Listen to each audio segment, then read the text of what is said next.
Assalamualaikum warahmatullahi wabarakatuh. Yang terhormat, dosen pengampu mata kuliah Seminar Pendidikan, Ibu Amik Fikriarti MPD, dan teman-teman yang saya sayangi. Perkenalkan, nama saya Ike Novianti dengan NIM D97217095. Di sini saya akan mempresentasikan hasil proposal yang telah saya buat. Hasil proposal tersebut meliputi bab 1 pendahuluan, bab 2 kajian teori, dan bab 3 metode dan rencana penelitian. Bab 1 pendahuluan meliputi yang pertama latar belakang, yang kedua rumusan masalah, yang ketiga tujuan penelitian, yang keempat tindakan yang dipilih, yang kelima lingkup penelitian, dan yang keenam manfaat penelitian. Bab 1 pendahuluan. Yang pertama yaitu latar belakang. Peranan penguasaan matematika dalam menunjang keberhasilan pembangunan sangat besar, karena matematika tidak hanya digunakan pada aspek kehidupan sehari-hari, melainkan matematika juga akan digunakan di masa yang akan datang. Menurut Suryono, hal yang menjadi masalah adalah kesan bahwa matematika itu sangat sukar. Sebab dalam matematika, sebagian besar atau bahkan hampir seluruhnya menggunakan angka dan juga simbol. Dengan kata lain, tinggi rendahnya presentasi belajar matematika peserta didik ada hubungannya dengan penguasaan perkalian dan juga pembagian dasar. Dengan demikian, penguasaan dasar matematika tidak bisa diabaikan begitu saja. Sebab, jika peserta didik tidak menguasai perkalian dan pembagian dasar, maka mereka akan mengalami kesulitan dalam belajar matematika. Perkalian dan pembagian di SD sudah diajarkan mulai dari kelas 2 semester 2 sebagai pemula agar pembelajaran bermakna dan dapat memberikan kecakapan hidup. Perkalian merupakan topik yang sangat penting dalam pembelajaran matematika, sebab sering dijumpai penerapannya dalam kehidupan sehari-hari. Pembelajaran perkalian dibagi menjadi dua, yaitu perkalian dasar dan juga perkalian lanjut. Perkalian dasar adalah perkalian yang dari dua bilangan yang masing-masing merupakan bilangan satu angka. Sedangkan perkalian lanjut adalah perkalian yang selain dua bilangan yang satu angka. Selanjutnya adalah pembagian. Pembagian juga dibagi menjadi dua, yaitu pembagian dasar dan juga pembagian lanjut. Pembagian dasar diperoleh dengan menghafal perkalian dua bilangan satu angka. Sedangkan pembagian lanjut adalah pembagian yang tidak diperoleh secara langsung. Yang dimaksud adalah pembagian yang tidak diperoleh secara langsung dari hafalan perkalian dari dua bilangan satu angka. Guru kelas berpendapat bahwa penyebab masalah ini yaitu kurangnya antusias peserta didik dalam belajar matematika. Dan pada saat belajar matematika, siswa banyak yang kurang memperhatikan gurunya. Guru kelas juga menyadari bahwa ia sendiri masih belum bisa memahami materi pembagian bersusun. Beliau belajar materi pembagian bersusun ini sejak 2 tahun terakhir ini. Guru kelas juga tidak menyediakan media pembelajaran terkait dengan materi pembagian ini. Metode yang digunakan oleh guru adalah metode ceramah yang menyebabkan peserta didik kurang aktif saat pembelajaran. Berdasarkan penelitian dari peneliti ketika melakukan observasi dan juga wawancara dengan guru kelas 3 Minu Miftahul Ulum Surabaya, masih banyak peserta didik yang kemampuan berhitung pembagian masih rendah, KKM 70, tetapi nilai rata-rata 61,5. Dari 26 peserta didik, hanya 5 peserta didik yang sudah mencapai KKM, sedangkan 21 peserta didik yang lain masih belum mencapai KKM. Serta peserta didik juga sangat kesulitan untuk mengoperasikan pembagian bersusun. Guru hanya ingin menuntaskan materi pembelajaran tanpa menyadari apakah peserta didik tersebut sudah menguasai atau memahami materi tersebut, serta tempat duduk yang susunannya yang dirasa kurang nyaman. Ada yang membelakangi guru, sehingga peserta didik tidak dapat berkonsentrasi sepenuhnya dalam pembelajaran karena tempat duduk yang kurang nyaman tersebut.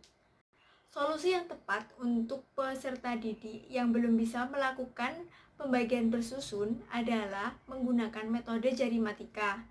Metode ini hanya menggunakan jari tangan kanan dan juga tangan kiri siswa. Teknik berhitung jari matika mampu menyeimbangkan kinerja otak kanan dan kiri.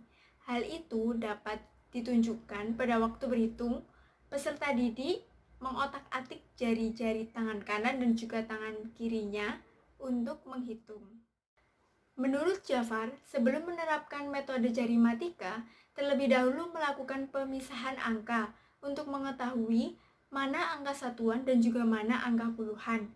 Pada jari matika itu sendiri, pembagian bilangan 36-90 dengan ketentuan yaitu bilangan yang satuannya saja, sedangkan untuk pembagiannya adalah bilangan 6-10 dan hasil baginya adalah 6-10.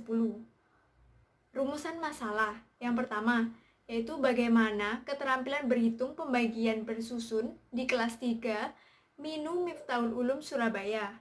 Yang kedua, bagaimana pembelajaran matematika materi berhitung pembagian dengan metode jari matika untuk meningkatkan keterampilan berhitung pembagian bersusun kelas 3 Minu Miftahul Ulum Surabaya. Yang ketiga, bagaimana peningkatan keterampilan berhitung pembagian bersusun dengan menggunakan metode jari matika di kelas 3 Minu Miftahul Ulum Surabaya. Selanjutnya yaitu bab 2 kajian teori. A. Keterampilan berhitung. Keterampilan berhitung ada 1. Pengertian, unsur-unsur keterampilan berhitung, faktor yang mempengaruhi keterampilan berhitung, dan juga indikator keterampilan berhitung. B. Operasi hitung pembagian. Ada pengertian operasi hitung pembagian. Selanjutnya C. Jari matika. Ada pengertian jari matika dan keunggulan jari matika. Selanjutnya yaitu bab 3, metode penelitian. Penelitian ini berlokasi di Minu Miftahul Ulum Surabaya. Variabel yang akan diteliti oleh peneliti yang pertama variabel input, yaitu siswa kelas 3 Minu Miftahul Ulum Surabaya. Yang kedua, variabel proses, yaitu metode jari matika. Selanjutnya, variabel output, yaitu peningkatan keterampilan berhitung pembagian dengan metode jari matika pada siswa kelas 3 Minu Miftahul Ulum Surabaya.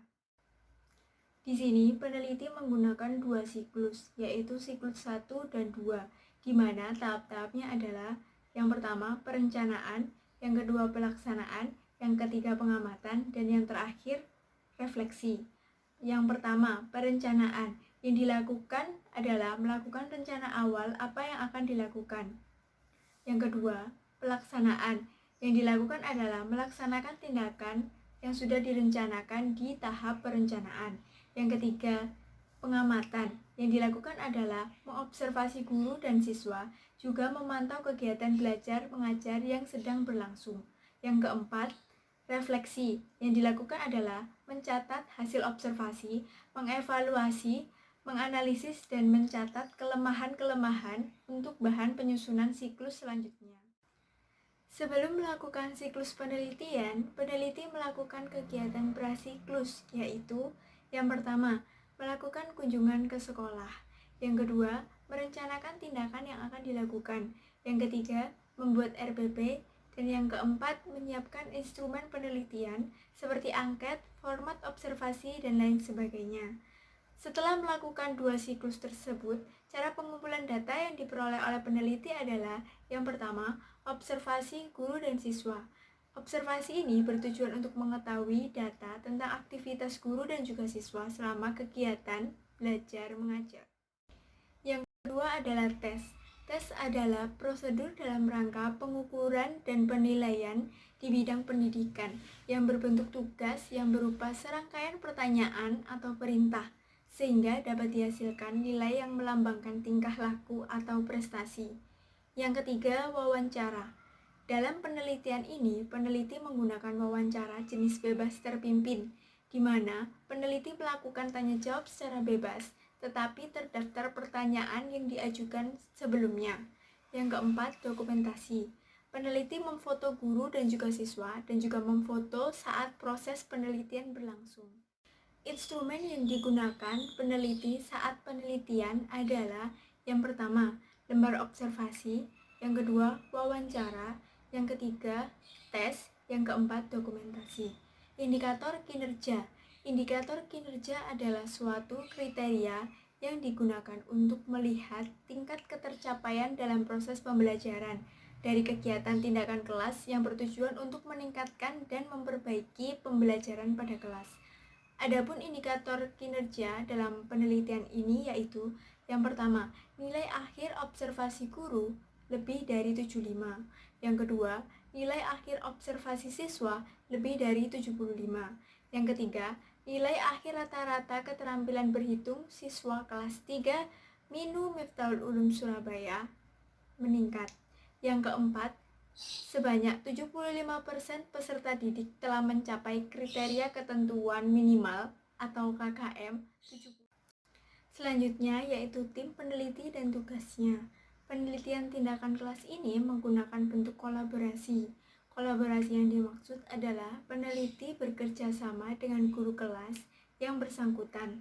Guru kelas 3 Minu Miftahul Ulum Surabaya inilah yang menjadi pihak kolaborator pada pelaksanaan penelitian tindakan kelas ini, sekaligus bersama-sama terlibat dalam perencanaan tindakan observasi yang reflektif pada tiap siklus. Penelitian ini dilaksanakan dengan tahapan pertama, dan jika diperlukan lagi penelitian, maka akan dilaksanakan tahapan berikutnya untuk mendapatkan hasil yang maksimal. Demikian presentasi yang dapat saya sampaikan. Apabila terdapat salah kata, saya mohon maaf. Wassalamualaikum warahmatullahi wabarakatuh.